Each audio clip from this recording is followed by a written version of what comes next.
안녕하세요. 미디어랩에 있는 박혜원이라고 합니다.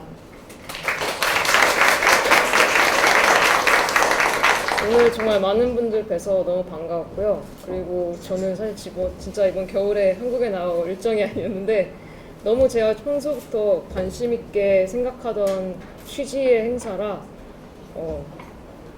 하루 고민하고 바로 승낙을 하고 들어왔습니다. 그래서 미국에 있다 보면은 저도 뭐 원하든 원치 않든 이런 여성공학자, 여학생들을 위한 로봇 캠프 이런 활동을 굉장히 많이 하게 되거든요. 근데 그런 활동을 하면서도 이제 뒷머리에 캥기는 게 있는 거예요.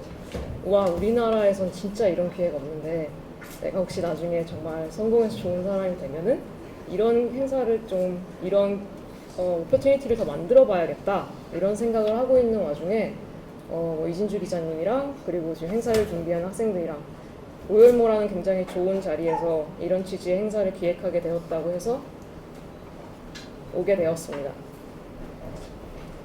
일단 제목을 좀 감상을 해주시죠. 제가 제목을 정하느라고 몇 날 며칠을 고민을 했습니다. 정말 많은 여학생들과 함께 로봇을 할 수 있는 날이 왔으면 좋겠습니다. 일단 저에 대한 간략한 소개를 하면요. 지금 현재 11월부터 MIT 미디어랩에 코닥 박사후 연구과정을 가 있고요.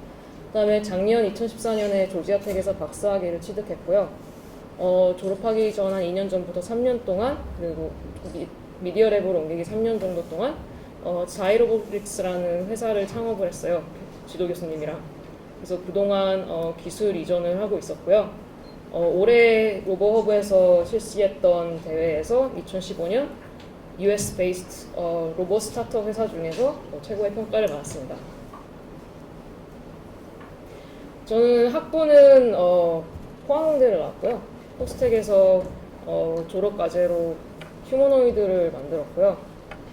그때 이족 보행하는 휴머노이드 그리고 옵스터클 어버이던스 하는 로봇을 만들었었는데 좀 한지건 박사님 보시면 웃으실 것 같은데 최고의 디자인 플로가 제가 좀 멋있는 로봇을 만들고 싶어서 가슴 부분에 알루미늄을 너무 많이 썼어요. 그래서 결국에 지금 여기 걷고 있는 장면에서는 보시면은 상체 쪽 무게가 너무 많이 나가서 팔을 떼고 할 수 없이 팔을 떼고서는 사실 걷는데 저는 GNP 이런 알고리즘을 썼기 때문에 팔이 그닥 효과가 있는 건 아니어서 떼고 마지막 데모를 했었습니다. 그래서 이런 제 경험을 말씀드렸던 거는 이제 나중에 마지막에 콘클루션 할 때 왜 그랬는지 말씀을 드릴 거고요. 일단 이런 공식적인 제 경력 말고 개인적인 이야기를 좀 해달라고 하셔서 저는 3남매 중에 둘째로 태어나서 오빠랑 남동생이 있어요. 근데 저만 유일하게 엔지니어가 되었습니다. 근데 사실 클 때 첫째한테 채널 결정권이 있잖아요. 그래서 정말 오빠랑 같이 보는 볼트론, 고바리언, 그 다음에 그랑조 이런 만화들을 보고 큰 세대입니다. 그리고 골든 건담, 조리 굉장히 많이 했고요. 나중에 딸을 낳으면은 이런 코스프레를 시켜보고 싶은 전형적인 로봇 덕후라고 생각해 주시면 되겠습니다. 근데 이런 로봇들 중에서도 이제 지금은 이제 생각하면 이제 이런 로봇들을 보면서 저거는 키네스테릭 어레인인데 저거는 텔레오퍼레이션인데 약간 이런 식으로 생각을 하게 되거든요. 근데 사실 이런 많은 로봇들 중에서도 저한테 제일 영감을 많이 주고 제가 지금까지도 가장 사랑하는 로봇은 아톰과 R2D2입니다. 사실 히몰로그 인터랙션 하는 사람들 사이에서는 C3PO와 R2D2 사이에 항상 논쟁이 있는데요. 저는 C3PO 같이 말이 많은 것보다는 차라리 인간의 말을 하지 않는 그런 걸 non-linguistic utterance라고 하거든요. 그런 소리를 내면서 자기 의사소통도 할 수 있는 그런 로봇이 더 좋아서 이 두 로봇에 굉장히 영감을 많이 얻었는데 지금 생각해보면 이 두 로봇의 공통점은 굉장히 소셜한 피처를 많이 중시한 로봇이에요. 사실 우리가 일본 애니메이션 많이 보면서 컸지만 이런 로봇들은 굉장히 기구학적이고 설계면이고 사람이 결국에는 조종을 하는 로봇들이거든요. 근데 그런 게 아니라 이런 로봇들은 정말 100% 어토노머스하게 사람과 같은 사회성을 가지고 인터랙션을 할 수 있는 로봇들이에요. 그리고 이제 드디어 그 시대가 왔습니다. 작년과 올해 굉장히 소셜 로보틱스에 있어서는 굉장히 익사이팅한 해였어요. 일단 페퍼는 이미 이제 마켓에 나와서 지금 현재 평가를 받고 있는 중이고, 이제 지보는 내년 제가 알기로는 여름쯤에 정식 출시가 된다고 알고 있는데, 이제 이런 로봇들이 처음에 이제 소셜 로봇으로 우리 가정에 진출을 하면서 이제 굉장히 많은 패러다임이 변하겠죠. 저는 로봇을 사회성을 가미한 새로운 인터페이스 패러다임이라고 생각을 합니다. 혹시 아마존 에코 써보신 분 계신가요? 아마존 에코 아시는 분? 네, 뭐 들어보선 알고 계시죠? 결국에는 블루투스 스피커인데요. 시리처럼 knowledge navigator예요. 사람이 질문을 하면 답을 해주는. 근데 이제 아마존에서 만들었으니까 아마존에 뭐 물건도 주문할 수 있고, 그 다음에 홈 오토메이션에 연결을 해서 알렉사 거실에 불 좀 켜줘. 그럼 이제 음성을 이용해서 뭐 집안에 있는 그런 전자제품들을, IoT에 연결되어 있는 전자제품들을 컨트롤할 수 있는 그런 디바이스입니다. 그래서 점점 이제 인터페이스들이, 그리고 이건 이번에 새로 미디어 랩에서 다른 랩에서 발표한 건데, 이제는 거의 피지컬 월드, 그러니까 우리가 물리적으로 인터랙션을 하는 세상과 우리가 핸드폰으로 보는 버추얼한 세상의 연골고리를 만드는 이런 연구들이 굉장히 많이 되고 있거든요. 근데 결국에 이런 것들이 뭐를 원하는 거냐? 사람들이 굉장히 인투이티브하게 이제는 정말 무슨 뭐 컴퓨터를 배워야 되고, 뭐 키보드를 쓰는 법을 배워야 되고, 마우스를 쓰는 법을 배워야 되고, 이런 게 아니라 정말 내가 그냥 사람들과 사용하는 사회성을 가지고 이런 기기들을 인투이티브하게 굉장히 직관적으로 이용할 수 있는 시대가 왔거든요.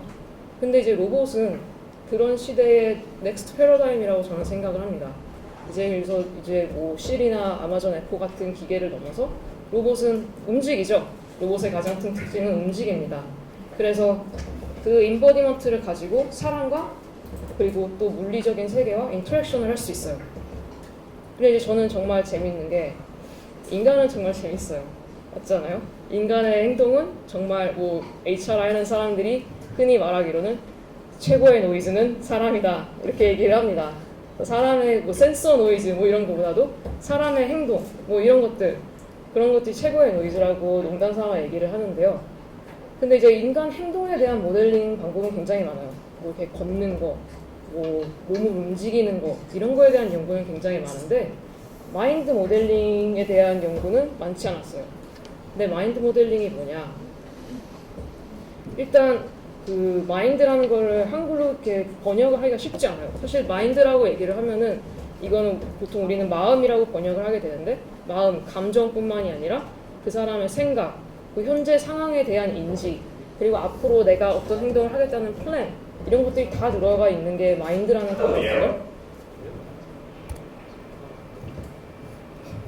잠시만요. 소리는 줄였어야 되는데 죄송합니다. 그런데 이제 제가 관심 있어 하는 연구는요. 죄송해요. 잠깐 멈추겠습니다. 이런 사람과 로봇이 이제 인터랙션을 하는데, 그동안 이제 로봇이 센서를 이용해서 사람의 행동이나 주변 상황에 대한 인지를 하는 연구들이 굉장히 많이 됐어요. 근데 앞으로는 이제 로봇이 사람과 상호작용을 하는 데 있어서 로봇이 사람을만을 이해하는 게 아니라 사람도 로봇을 이해할 수 있게 로봇의 행동이나 그런 로봇의 생각들을 표현하는 방법이 필요해요.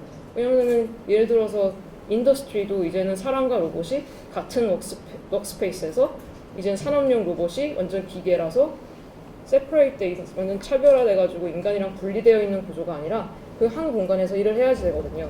그래서 로봇이 자기의 생각과 자기의 현재 상태를 표현할 수 있는, 사람들한테 표현할 수 있는, 그 사람들이 이해할 수 있는 사회적인 언어로 표현할 수 있는 게 굉장히 중요합니다. 그래서 그런 연구를 하는 분야를 shared mindset이라고 부르는데요. 그러니까 사람과 로봇이 서로의 그런 상황에 대한 인지를 공유하고 그러는 게 중요한 연구들이 되어가고 있습니다. 그래서 그런 의미에서 로봇이 새로운 인터페이스의 파라다임이라고 생각을 하고요. 이거는 거의 제 박사 연구를 딱 요약해 놓은 슬라이드인데, 제가 박사 때 했던 연구는 간단하게 말해서 로봇이 사람처럼 경험에 유추해서 어떻게 하면 새로운 태스크를 배울까, 그것도 사람이 보여주는 데몬스트레이션에 의해서. 근데 이 데몬스트레이션이 사람이 데몬스트레이션 여러 번을 하는 게 아니라 한두 번 보여주면은 바로 행동을 할 수 있게. 그리고 저는 이제 앞으로 비디오를 보시면 아시겠지만 대부분의 로봇이 아이들과 인터랙션을 하고 있어요. 근데 저는 아이들이 로봇과 인터랙션은 그게 굉장히 정말 재밌는 것 같은 게 앞으로 제 생각에는 한 15년 내에는 정말 옛날 처음 로봇 룸바가 나와서 로봇 청소기 정도가 배급될 정도로 소셜 로봇이라고 불리는 전자기기가 우리 가정에 들어올 거라고 생각을 하거든요. 근데 그 15년, 20년 뒤에 그 주 소비자층은 현재 아이들입니다. 5, 6세 아이들입니다. 그리고 그 사람들의 아이들은 로봇과 함께 커가는 세대가 되겠죠. 그러니까 지금 스마트폰처럼 스마트폰을 태어날 때부터 가지고 노는 아이들은 제 세대처럼 아날로그를 다 겪고 디지털 세대를 겪는 세대랑의 그런 기계와의 인터랙션 자체가 굉장히 다르거든요. 그래서 이런 차일드 로봇 인터랙션 연구를 하는 거에 굉장히 큰 의미가 있다고 생각을 합니다. 사실 처음에는 저도 이런 로봇의 소셜 비헤이비어라기보다는 어떻게 하면 로봇이 사람한테 빨리 새로운 태스크를 배워서 빨리 배울까? 그래서 이게 처음에 이제 했던 스터디인데요. 지금 아이들이 로봇한테 앵그리버드 하는 법을 가르쳐주고 있습니다.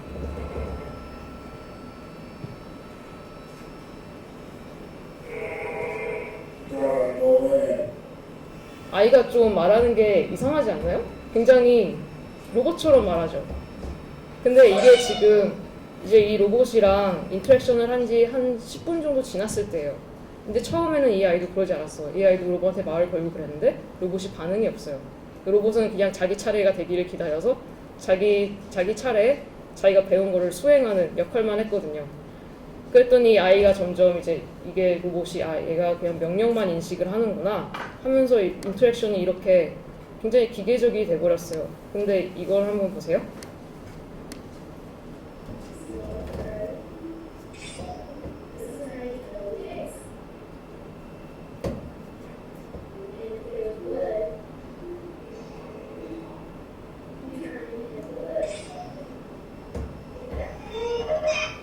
지금 아이가 그 화면에 이 게임은 이 빨간 버들 새를 당겨서 싸서 여기 있는 나무들을 무너뜨려야 돼. 이런 식으로 굉장히 자기 동생한테 설명을 해주고 있죠. 그래서 이런 로봇이 지금 사람한테 반응하는 이런 버버, 난버버 비헤이비어가 굉장히 인터랙션에 중요한 역할을 합니다. 그리고 제가 지금 현재 있는 랩에서 이제 앞으로 하게 될 연구인데요.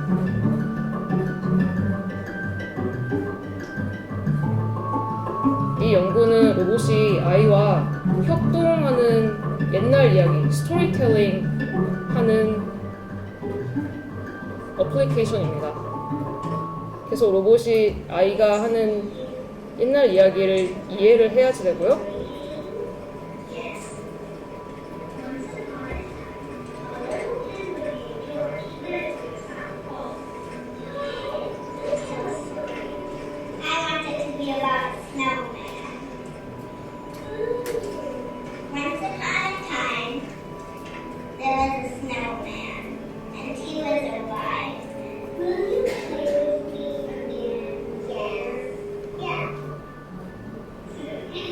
그리고 이 세션을 8주 동안 진행을 한 건데요. 마지막 8주에는 아이들이 로봇에 느끼는 밀착감, 애착감 같은 것이 굉장히 남다릅니다. 근데 이거는 지금 굉장히 이제 초기에 이런 인터랙션 연구를 하기 위해 했던 연구고요. 이제 앞으로 제가 하게 될 연구는 로봇의 AI를 개발해서 아이가 만들어내는 이야기를 인식을 하고 그 이야기에 이제 다시 살을 붙여서 로봇이 하고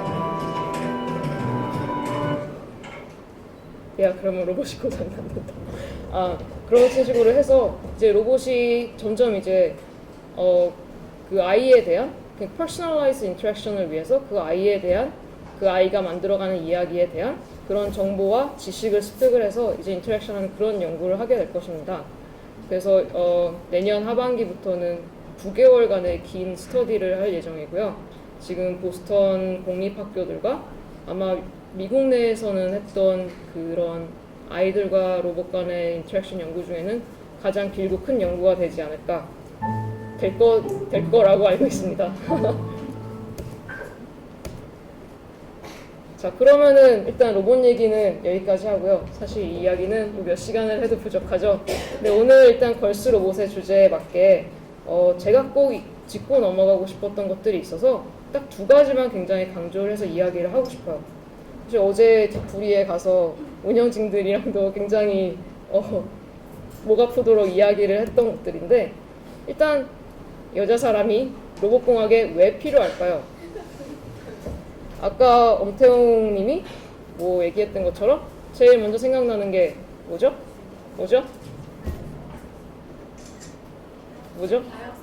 다양성 이야기를 하셨죠? 다양성 때문에 보통 사람들이 그래, 여자도 공학에 필요해, 여자도 공학과 과학을 많이 전공을 해야 돼 라고 합니다. 근데 그 다음에 따라오는 질문이 그럼 다양성이라는 거는 여자들이 남자들이랑 다른 시각을 가지고 있으니까 중요한 건데, 구체적으로 어떤 다른 시각이 있어서 로봇공학에 기여를 할 수 있나요? 다른 의미로는 여성이 로봇공학에서 할 수 있는 또는 잘할 수 있는 일이 무엇일까요? 뭐 한 가지 예로 들어주실 분 있나요? 여자가 잘할 수 있는 게 뭐가 있을까요? 네. 논리적으로 따져 들어간다면 여성들이 약간 감정을 좀 어긋나는. 네, 오케이. 일단 네. 또 다른 분. 네. 애기들 생각하는 것을 잘하는 것 같아요. 오케이. 그런 경험이 있으니까 그렇죠? 또 네. 엄윤수 작가님.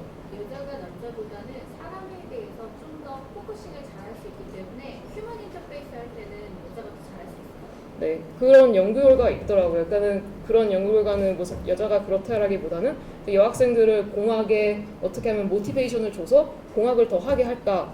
그럼 현재 사실 수업 스타일 같은 것들이 다 굉장히 남학생들한테 맞춰져 있기 때문에, 예를 들어서 여학생들한테 제일 많은 모티베이션을 주는 게 이 연구가 이렇게 사회적으로 이런 기여를 한다라는 걸 가르쳐주면은 여학생들이 그런 분야에 훨씬 관심을 많이 느낀대요.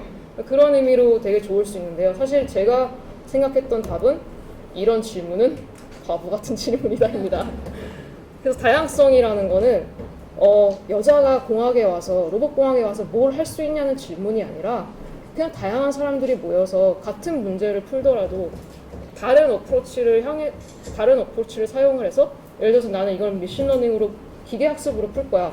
아니야, 나는 프로베비스틱 메서드보다는 뭐 다른 패러다임을 이용하고 싶어. 그래서 서로 다른 방법을 해서 발전해 나가는 게 다양성이 중요한 이유거든요. 그래서 안 그래도 자꾸 운영진도 그렇고 우리 오늘 오신 분들한테 되게 자세한 예를 들어주고 싶어요. 예를 들면은 여자들이 육아 로봇을 만들 때 훨씬 유리한 이야기를 해줄 수 있다. 육아 로봇을 훨씬 잘 만들 수 있다. 뭐 이런 것들. 저 생각은 그렇지 않거든요. 이동희 교수님처럼 바이오미메틱 로봇을 할 수도 있고, 그런 분야에서 당연히 성공할 수 있고, 그리고 뭐 앞으로 제가 몇 분 소개해드릴 분들이 있지만 정말 로봇의 다양한 분야에서, 로봇은 분야가 정말로 다양하거든요. 다양한 분야에서 여성들이 다 잘할 수 있습니다. 그 여자들이 잘할 수 있는 분야는 무엇이냐 그러면 저는 전부 다라고 이야기를 하겠습니다. 일단 그런 질문 자체를, 만약에 스스로도 그런 질문을 갖는다면 앞으로는 그런 질문을 하지 마세요. 여자가 특별히 잘할 수 있는 분야, 여자가 특출나게 기여를 할 수 있는 분야라는 건 없습니다. 그냥 로봇공학 모든 분야에 다 똑같이 기여를 할 수 있어요. 자, 그럼 이제 우리가 로봇공학이 왜 필요할까? 다양성에 대한 이야기를 했는데, 이제 뭐 이런 다양성 중요한 거 알고, 그렇지만 이제 좀 더 경제학적인 입장에서 제가 백악관 리포트를 봤는데, 거기서 이제 당연히 이렇지라는 생각을 갖게 된 게, 일단 나라가 잘 사는 나라가 되려면은 과학과 공학이 굉장히 중요하죠. 그래서 미국은 굉장히 병적으로 과학과 공학에서는 제1위를 유지하기 위해서 굉장히 막 진짜 심하게 말하면은 다른 나라에 너무 잘하는 사람이 있으면 그 사람을 어떻게든 데려오고, 못 데려오면은 뭐 어떻게든 사장을 시키려고 하는 그런 거의 굉장히 적극적인 방법을 쓸 정도로 이공계에 굉장히 힘을 많이 쏟는데요. 이공계 인력 부족에 대응하는 최고의 솔루션 아닌가요? 지금 사실 남자들은 이공계를 하고 싶은 사람들은 다 하고 있어요. 대부분 하고 있어요. 걸림돌이 여자들보다 많지 않기 때문이죠. 그러니까 지금보다 이공계 인력을 더 늘리기 위해서는 지금 안 쓰고 있는 인구, 그렇지만 통계를 보면은 절대로 과학과 수학 능력에서 밀리지 않는 능력을 가지고 있는 인구, 그게 바로 여자거든요. 그러니까 여자들의 많은 수가 공학이나 로봇공학 뭐 이런 쪽으로 와야 이공계 인력 부족에 대응할 수 있는 최고의 솔루션이라고 생각합니다. 그리고 일단 통계를 보면은 이공계에 종사하는 여성 인구가 다른 여성 인구에 비해 연봉이 33%가 높대요. 그리고 이제 통계적으로 남성이 여성보다 월급이 훨씬 높은데 그나마 이공계에서는 그 연봉의 차이가 가장 적다고 합니다. 그래서 사실 여성의 인권에 제일 중요하게 영향을 미친 거는 결국엔 여성들이 일을 하면서 경제력이 생겼기 때문이거든요. 그래서 여성의 경제력이 상승을 하면은 지금 뭐 사실 인터넷에서 뭐 항상 뭐 굉장히 자극적인 단어들을 쓰면서 뭐 많이들 뭐 문제가 있는 문제들이 있잖아요. 문제가 있는 문제들, 이슈가 되는 문제들이 있는데 사실 여성의 경제적 지위가 상승을 하고 그러면 그런 문제들도 굉장히 자연스럽게 없어지게 되는 문제들이 굉장히 많을 거예요. 더 관심 있는 분들은 화이트하우스의 Women in STEM Facts라는 거를 구글에서 한번 검색을 해보시면 좋을 것 같습니다. 그 다음에는 이제 걸스 로봇 같은 모임이 왜 필요할까요? 일단 가장 중요하게는 나를 연관시킬 수 있는 풀이 필요해요. 사람이란 거는. 그러니까 예를 들면은 스탠포드가 거의 이제 베이 에리어가 창업의 메카잖아요. 거기에 있는 거랑 그렇지 않은 곳에 있는 거랑 창업이라는 말을 적어도 한 번이라도 더 듣게 돼요. 그러면은 학생들이 창업을 더 많이 생각을 하게 되고, 뭐 스탠포드에서 거의 창업에 연관되지 않고 졸업한 학생 거의 없다고 할 정도로 거의 창업에 정말 그런 기회도 많고 내가 창업을 할 수 있는 사람이구나 라고 생각하는 그게 굉장히 중요한 거거든요. 나를 연관시킬 수 있는 풀이 되게 중요해요. 근데 그런 의미로 여학생들도 앞으로 여성공학자들이 늘고 정말 이런 워크숍이 작은 것 같지만 이런 걸 한 번을 통해서 진짜 이런 여성들도 아무거나 로봇공학을 정말 잘할 수 있어 이런 이야기를 한 번이라도 더 들으면은 내가 이게 갈 수 있는 진로구나 라는 머릿속에 시냅시스의 패스가 하나 생기는 거예요. 그래서 안 그래도 이제 저는 사실 미국에서 굉장히 이런 리소스가 정말 다양해요. 내가 정말 모티베이션을 받고 싶으면은 갈 수 있는 곳이 너무 다양해요. 그래서 그냥 정말 직접적인 예로 제 인박스에 women이라는 단어로 검색을 해봤습니다. 그동안 왔던 이메일이에요. 지금 MIT에서 제가 2월에 있는 스튜던트 세미나를 하는 거를 돕고 있는데요. 거기에 우리 Women in Robotics 세션 만들자 이미 하고 있죠. 그 다음에는 이게 지금 ML 위클리가 미디어랩 뉴스레터인데 미디어랩에 있는 여자들 모이는 모임이다. 좋은 메일이고, 이거는 여성 모임에 그런 모임에 참가했던 학부 학생인데 우리 랩에 와서 연구 참여를 하고 싶다 하는 여학생한테 온 이메일이고요. 그 다음에 이 많은 이메일은 다 이제 MIT에서 일하고 있는 여자 공학자들, 학생들을 위한 그런 세미나들이에요. 그래서 어떻게 하면은 포스트학 박사후 과정을 하는 동안 최대의 아웃풋을 낼 수 있는지, 그 다음에 그래서 어떻게 하면 학교의 잡을 더 수월하게 구할 수 있는 내 스펙을 만들 수 있는지, 그러니까 이런 거에 대한 리소스가 너무 다양해요. 일단은 저는 걸스 로봇을 굉장히 응원을 하는 게 이렇게 너무 다양하니까는 그런 데 있다 보면은 내가 여자인데 뭘 할 수 있을까? 이런 의문이 그냥 사라져요. 그냥 그런 의문 자체를 가지지를 않게 돼요. 제가 종식이라는 굉장히 강한 표현을 썼는데 적어도 그런 의문을 가지고 있는 제 주변 친구들, 저보다 좀 더 소극적이게 여성적인 그런 전통적인 관점을 가지고 있는 친구들도 공학에서 엄청 성공을 해요. 그런 의문이 줄어들거든요. 그래서 이제 예를 들어서 이제 로봇공학을 전공한 대학원생이나 앞으로 전공할 학부생들이나 고등학생들이나 중학생들이나 로봇공학을 이제 전공을 하면은 로봇공학은 어떤 분위기냐?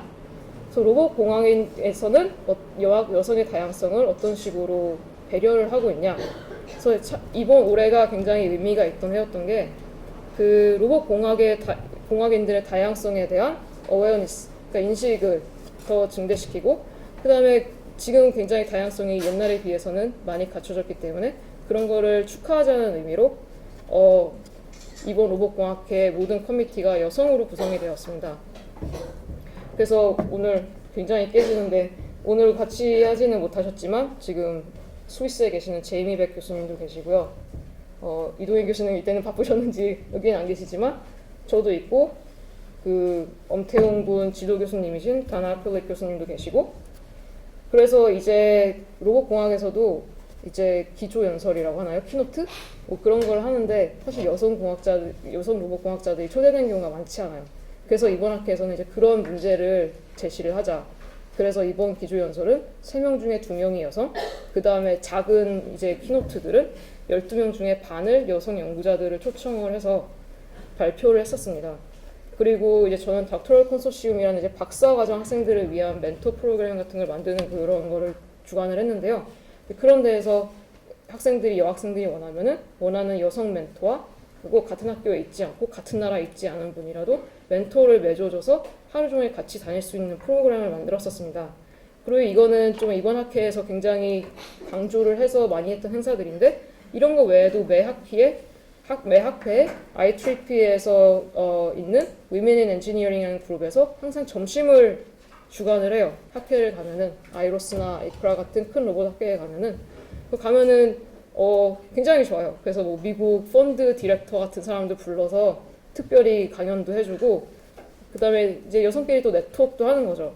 그런 식으로 사실 기회가 굉장히 많습니다. 그래서 시간이 굉장히 오버된 것 같은데 자, 요점을 이제 정리를 하자면은 걸스 로봇이 정말 우리가 같이 로봇을 할 수 있는 첫걸음이 되기를 정말 기대하고요. 그런 첫걸음을 로봇공학을 더욱 열리고 더욱 연결되게 만들 수 있는 로열모라는 공간 안에서 이런 다이버시티라는 주제로 모임을 갖게 된 거를 굉장히 의미 있게 생각하고요. 나중에 몇 년이 많이 지나서 뒤돌아봤을 때 굉장히 의미 있는 행사로 기억이 되었으면 좋겠습니다. 그리고 걸스의 이공계 지출은 여자만의 문제가 아니다. 감사합니다.